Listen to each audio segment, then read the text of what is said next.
Hello, I'm the Nostalgia Critic. I remember it so you don't have to. You know, you can be too old for a lot of things, but you're never too old to be afraid. And our childhoods proved it. We had to put up with clowns and boogeymen and all sorts of ghosts and goblins when we were growing up. So, being the month of Halloween, I've decided to take a look back at the top 11 scariest nostalgic moments of all time. Why top 11? Because I like to go one step beyond. So, get ready to cover your eyes and hide under the couch. This is the top 11 scariest nostalgic moments.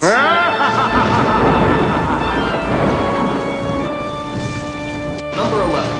The Wicked Witch from The Wizard of Oz. For many kids, The Wizard of Oz was the first movie they ever saw. So naturally, Wicked Witch was the first villain they ever came across. And man, did she freak us out. With her green skin, big nose, and black attire, this wicked bitch of the north made us all cry out, "There's no place like home!" If you can believe it, this actress actually used to be a kindergarten teacher. Jesus Christ, imagine her greeting you on your first day of school. Wanna play ball?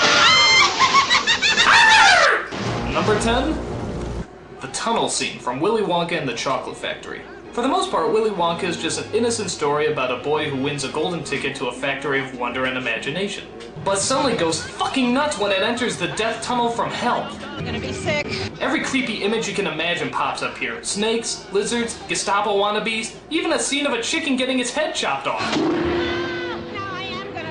On top of that, Wonka reads out loud a scary as fuck poem and then proceeds to scream at the top of his lungs. And that's not even the strange part! The strange part is that after this scene of misery, chaos, anarchy, and death, they never talk about it again.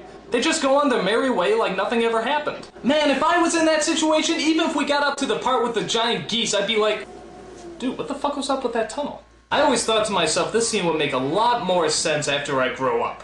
Well, I'm grown up now, and it still makes no fucking sense! So what's the deal, Wonka? There's no earthly way of knowing What are you talking about? which direction we are going. What's... Not a speck of light is showing, so the danger must be growing. Are the fires of hell a-glowing? Is the grisly reaper mowing? Yes! The danger must be growing, for the rowers keep on rowing, and they're certainly not showing any signs that they are slowing! Number 9. The villain song from Care Bears in Wonderland. Now I know what you're thinking, how can a Care Bears movie possibly be the least bit scary? Well, I'm glad you asked. There's an especially gay moment where the villain of the movie sings a ukulele song about Wonderland, because, frankly, villains need more ukulele songs. The song itself is pretty lame when all of a sudden this happens. Did you see it? Did you see it? Watch it again in slow motion. Holy fuck, what is that? It looks like something Charles Manson would shit out. And because the scene goes by so fast, it doesn't just scare us, it scares us on a subconscious level. I always said if you watch Care Bears long enough, you'll see the face of the devil, but I didn't think you could actually freeze frame it. Number 8. The Headless Horseman from The Legend of Sleepy Hollow. This is the epitome of a gothic cartoon. It has great atmosphere, creepy visuals, and a dark storyline. But it's the Headless Horseman that everyone remembers, with his creepy laugh, flaming pumpkin, and of course the absence of a certain facial feature. He gave us all the willies, but this scene in particular got us all creeped out. The Headless Horseman. He had every kid ducking for cover. Number 7. The Snake from Beetlejuice. Even though Beetlejuice was a comedy, it was filled with ghastly images that made kids jump joyfully out of their seats. The creepiest scene being when Beetlejuice transforms into a snake and starts tossing people around the room. We come for your daughter, Chuck. It was big, dark, creepy, and made us all shit ourselves with fear. This snake had us all rattling under the covers. He likes it. Number 6. Ghostbusters. Just Ghostbusters. Everything about these films had creepy written all over it. And when your job requires you to do nothing but hunt down ghosts and goblins that plague your town, chances are you're gonna see some scary stuff. The two scariest scenes in particular are when Sigourney Weaver is transformed into a ghostly demon. Am I the only one that feels like this hand's copying a feel? And the scene where her baby is taken away by a spiritual nanny, played by Peter MacNicol. Peter MacNicol is already pretty scary. Now imagine him in drag trying to play a Mary Poppins pedophile from hell, and you got yourself a pretty nasty image. Whichever scene scared you the most, the Ghostbuster movies definitely rate a 9.5 on the scary shit-o-meter. Number 5. The Child Catcher from Chitty Chitty Bang Bang. Good God, was this guy creepy. When your parents said stay away from strangers with candy, this is probably the person they were talking about. He embodied everything that children imagine bad men looked like. In fact, to be honest, he's a little creepier now than he was back then. He looks like one of those guys you catch on MySpace trying to pick up 10-year-old boys. Come along, kitty winky.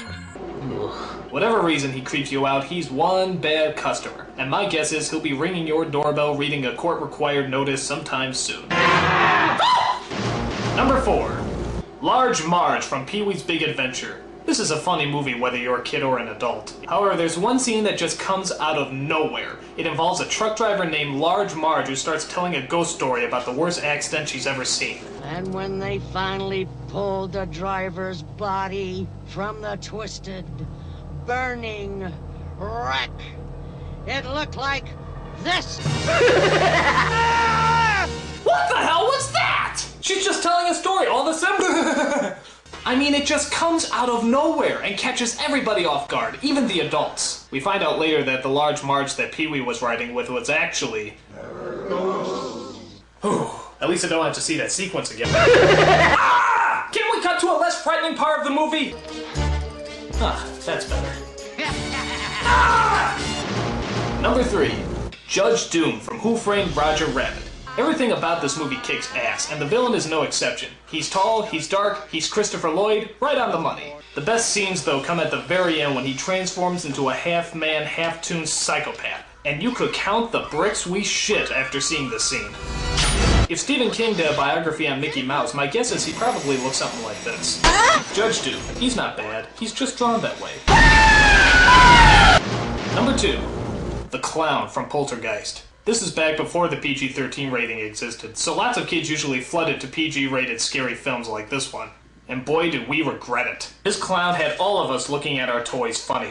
I used to have a Ninja Turtle doll that I shot! For the most part, the clown does nothing throughout the entire movie, but all the kids are watching it saying, "Yeah, I know you're up to something." Oh, cut the crap! We both know you're alive! We had to wait the whole entire movie for this thing to do something. And even though we waited an hour and a half for it, we still weren't ready. And the number 1 scariest nostalgic moment is... the Banshee from Darby O'Gill and the Little People. With her ghostly image, hideous complexion, and terrifying howl, the Banshee was one of the scariest images that no kid should ever have to see. If you haven't seen this movie, you should. It's pretty good by Disney standards. It has great atmosphere, good characters, and it's the only film you'll ever hear Sean Connery sing. Seriously. She is my dear, my darling one, my smiling and beguiling one. And if that's not scary enough for you, the Banshee surely is. Now, the effects in this movie range from ingenious to insufferable, and the Banshee is no exception. Most of the time she moves very gracefully, but other times she kind of moves like a go-kart. In fact, she's not even on screen for very long. The rest of the scene focuses on the death coach, which is pretty damn creepy too. But it's the eerie presence of the Banshee that gets our blood boiling, even to this day. In fact, there's one scene at the end that still continues to scare the shit out of me, even to this day. In fact, I usually end up running out of the room screaming. I'm so terrified, I don't even get to finish the rest of the scene. But not today. Today, seeing how it's Halloween, I'm gonna stand up for myself, gonna confront my fears, and I am gonna watch this scene all the way through.